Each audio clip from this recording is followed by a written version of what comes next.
4 पे ही निकला हूँ, 4:45 पे निकला हूँ ऑफिस से, और ये देख लीजिए कितना ट्रैफिक है। आज थर्सडे का दिन है और आज डेट है 5/2। तब भी आप 5/2 मतलब फरवरी की 5 तारीख। Hello guys, welcome to new video. और भाई लोग कैसे हैं आप लोग? होप आप लोग अच्छे होंगे। और गाइस आज का यही है, सुबह मॉर्निंग में आया था, कुछ नया नहीं था इसलिए आपसे शेयर नहीं किया था। तो आप देख लीजिए कितना ट्रैफिक है। आप किसी भी टाइम निकल लीजिए, ऐसा ही ट्रैफिक रहता है, हमेशा रहता है। आपको मैंने वीडियो पहले भी शेयर कर रखा है, उसमें आप देख सकते हैं कि हम लोग रोज पेट्रोल जला के जा रहे हैं और पेट्रोल के दाम आप जान ही रहो, बढ़ते जाते हैं, कभी कम तो होते नहीं है। प्लस इथेनॉल भी आने लगा है, उसमें इंजन पे भी वो इफेक्ट करता है। प्लस ट्रैफिक का हाल आप देख ही रहे हैं। मैं अभी 10 मिनट से यहाँ फंसा हुआ हूँ और अभी भी पता नहीं कितना टाइम लगेगा कुछ। तो गाइस ये ट्रैफिक का टाइम, ऊपर भी पुल बना हुआ है, देखिए नीचे भी इतनी गाड़ियां हैं। सरकार भी करे तो क्या करे, सर्विस तो दे रखी है, ऊपर भी बना के दे रखा है, नीचे भी लोगों का है, और 2-2 लेन है, 3-3 लेन है, मगर वही है, गाड़ियां कम हो ही नहीं रही है, गाड़ियां बढ़ती जा रही हैं। सबको आजकल लग्जरियस लाइफ चाहिए, तो वही है, उसका वजह से ट्रैफिक बढ़ता ही जा रहा है। आप जितना भी बना दो कमी है। क्या मतलब जो दिन भर हुआ मेरे साथ, वही मतलब आपके साथ शेयर करता हूँ और आप भी शायद कनेक्ट कर पाओ उससे। एक तो फर्स्ट टॉपिक ये है कि 1-on-1 हर एक कॉर्पोरेट ऑफिस में आजकल हो रहे हैं, हमारे यहाँ भी हो रहे हैं। तो आप लोग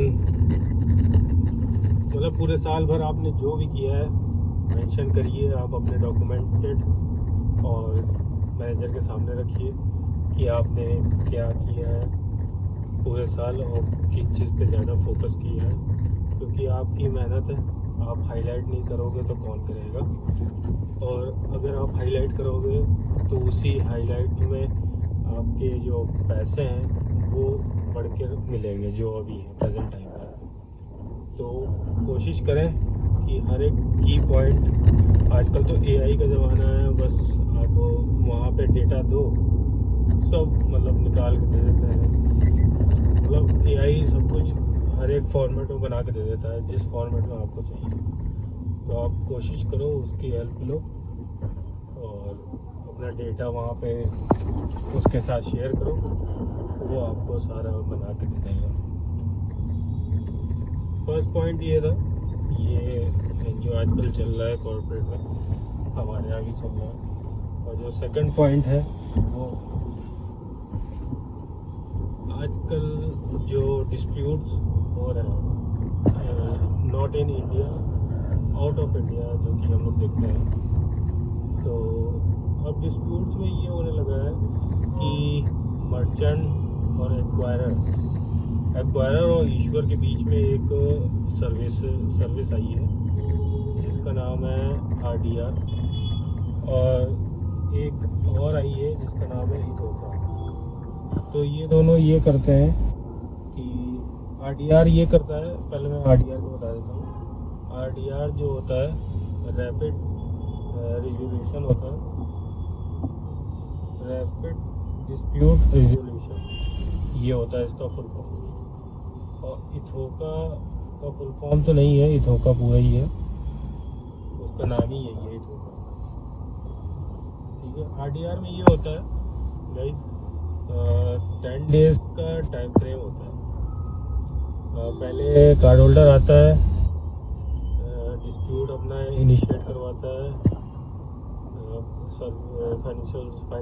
फाइनेंशियल सर्विसेज जो ये वर्क देखता है डिस्प्यूट इनिशिएशन का, वहाँ जाता है, अपनी कंप्लेन रेज करता है, उसकी डिस्प्यूट रेज हो जाती है, मतलब टिकट नंबर रेज हो जाता है। जैसे आप ऑनलाइन जाते होगे, ऑनलाइन मतलब जैसे ऑनलाइन शॉपिंग करते हो तो कोई प्रोडक्ट आता नहीं है आपके पास, तो आप डिस्प्यूट रेज करते हो।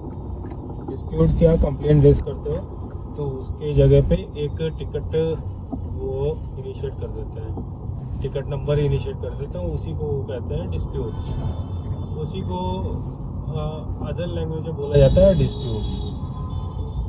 ठीक है, तो जैसे टिकट नंबर रेज हो गई और मतलब समझ जाइए कि डिस्प्यूट इनिशिएट हो गया।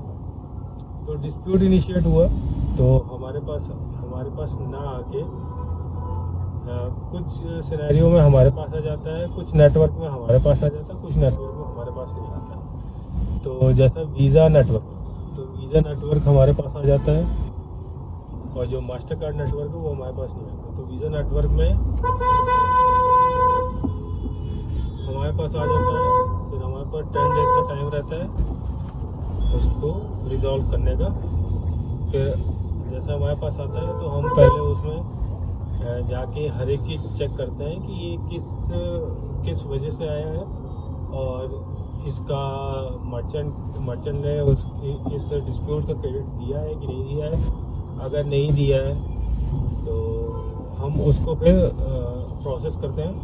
जैसे हमें कार्ड होल्डर को उसका पैसा लौटाना है तो हम चार्जबैक के फॉर्म में उसको रिटर्न करते हैं। तो चार्जबैक के फॉर्म में हम रिटर्न करते हैं तो कभी कभी ये होता है कि चार्जबैक हम करते हैं मगर चार्जबैक जाता नहीं है, क्योंकि वो कोलैबोरेशन टाइम 10 डेज़ का होता है मर्चेंट और इशूअर के बीच में, तो वो उस पे जाके मतलब अटक जाता है। तो इसका मतलब ये हुआ हम करना तो चाहते हैं मगर वो जो टाइम फ्रेम है उसके अंदर है तो हम कर नहीं पाएंगे, उसके बाहर आएगा हमारे पास तो फिर हम कर पाएंगे, क्योंकि वो 10 डेज जो है वो कोलैबोरेशन टाइम है मर्चेंट और इशूअर के बीच में।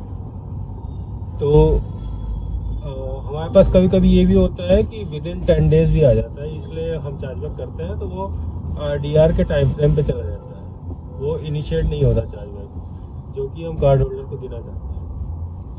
एक तो ये हो गया, ठीक है। एक इथोका है, ये दूसरे नेटवर्क का है, मास्टर कार्ड नेटवर्क का है। तो इथोका क्या करता है, इथोका ये करता है कि जैसे कार्ड होल्डर के पास कोई भी कंप्लेन आई या टिकट रेज हुई या डिस्प्यूट उसने कहीं पे मतलब डॉक्यूमेंटेड कराई, मतलब रेज करवाई, तो हमारे पास ना आके ये डायरेक्ट उनके पास चला जाता है, ईश्वर के पास। तो ईश्वर के पास जाता है, फिर ईश्वर मर्चेंट से मतलब 10 डेज का टाइम फ्रेम लेता है इस डिस्प्यूट को रिजॉल्व करने का। और इस सिनेरियो में डिफरेंस ये है कि हमारे पास इनिशिएट होके नहीं आता है, वो अपना बैकग्राउंड में ये लोग अपना डिस्प्यूट को जो है रिजॉल्व कराने की कोशिश करते हैं। तो हमारे पास डिस्प्यूट भी नहीं आया, डिस्प्यूट हमारे पास नहीं आया, मगर ये जो सर्विसेज है ये सर्विस ऐसी है कि मर्चेंट और ईश्वर के बीच की है। तो ये अपना मतलब 10 डेज का कोलैब करके उस डिस्प्यूट को ऑटोमेटिक पहले ही क्लोज कर देंगे, क्योंकि डिस्प्यूट वो इनिशिएट करेंगे तो इन सब में कुछ फ़ी लगती है। तो फ़ी लगती है तो इनके अकाउंट से ही जाती है, तो वो लॉस एक तरह से है अगर एट दी एंड हम हारते हैं। और फ़ी ऐसे कैलकुलेट होती है जैसे हम फर्स्ट चार्जबैक किया, जैसे कार्ड होल्डर को हमने पैसे देने के लिए चार्जबैक ट्राई किया तो उसकी फ़ी लगी, फिर नहीं पहले डिस्प्यूट रेज किया उसकी फ़ी लगी, फिर चार्जबैक किया फिर उसकी चार्जबैक। देखिए फर्स्ट स्टेप मैं बताता हूँ आपको फ़ी का कैसे कैसे लगता है। देखिए पहले डिस्प्यूट आया हमारे पास, तो जिसने कार्ड होल्डर ने कंप्लेंट करी तो ईश्वर के पास आया, ईश्वर ने उसकी कंप्लेंट रेज करी तो उसकी फ़ी चार्ज हुई, ठीक है। फिर उसके बाद ईश्वर ने एक फाइनेंशियल सर्विसेज को दिया अपना काम, फिर फ़ी उसने भी वो ऐड ऑन करी। फिर उसके बाद जो सर्विसेज के पास गया, फिर उसके बाद उसने चार्जबैक दिया उसी रिकवर के लिए उस चार्जबैक को, फिर उसकी फ़ी लगी। फिर उसके बाद वो चार्जबैक टाइम फ्रेम फिर मतलब मतलब मर्चेंट फिर उस पर काउंटर करेगा कि मैंने इसके साथ फ्रॉड नहीं किया था, ये जो कि वैलिड है। फिर मर्चेंट काउंटर करता है, तो मर्चेंट से काउंटर करता है, फिर हम उसको काउंटर करने के लिए फिर जब करते हैं, मतलब उसको हम कहते हैं प्री आर, मतलब प्री आर्बिट्रेशन। फिर उसकी फ़ी लगती है, फिर उसकी मर्चेंट को काउंटर करने के लिए फ़ी लगी, फिर उसके बाद मर्चेंट के पास रिस्पॉन्स करने का टाइम है। तो जैसे जैसे फ़ी हमारे पास भी लग रही है, वैसे वैसे मर्चेंट के पास भी लगती जा रही है। तो एक डिस्प्यूट पे कितना पैसा जुड़ता जा रहा है, आप ये सोचिए। और इसी के वजह से वो टाइम फ्रेम भी बढ़ता चला जाता है। और कोई भी कार्ड होल्डर के पास जो टाइम फ्रेम होता है विद इन टाइम, मतलब 120 डेज होता है। कोई भी डिस्प्यूट जो वो रेज करता है उसको रिजॉल्व करने का 120 डेज का होता है। इंडिया का भी साइज सेम है और बाहर का भी सेम है। तो ये है, तो फी का ये है चक्कर। तो इसलिए इथोका जो नाम है, इसलिए ये रखा गया है क्योंकि डिस्प्यूट इनिशिएट ही ना हो। जो वो फ़ी ऐड होते जा रहे हैं और जो हमारे जेब से पैसा जा रहा है, वो पैसा ना जाके हम पहले रिजॉल्व कर लें, क्योंकि मर्चेंट और ईश्वर दोनों ने ही अपना वो कर रखा है, अपना कोलैब कर रखा है, जाने से पहले ही ख़त्म हो जाए। और जो फ़ी चार्जेस लग रहे हैं, डिस्प्यूट इनिशिएट हो रहा है, वो भी इनिशिएट ही ना हो और ये जो फ़ी है हमारे जेब से जाए ना, जो कि कंपनी को प्रॉफिट हो ना कि लॉस हो। तो ये आज ये नॉलेजफुल जो आपको लगा, मैंने जो बताया आपको नॉलेजफुल लगा कि नहीं लगा, कमेंट बॉक्स में ज़रूर लिख के बताना। और चैनल पर नया हो तो सब्सक्राइब जरूर कर देना, लाइक ज़रूर कर देना। चलिए मिलते हैं एक नए और टॉपिक को लेके आता हूँ और आपके साथ शेयर करता हूँ। और आपको ये टॉपिक कैसा लगा कमेंट बॉक्स में ज़रूर लिख के बताना। और चैनल पर नया हो तो सब्सक्राइब जरूर करना।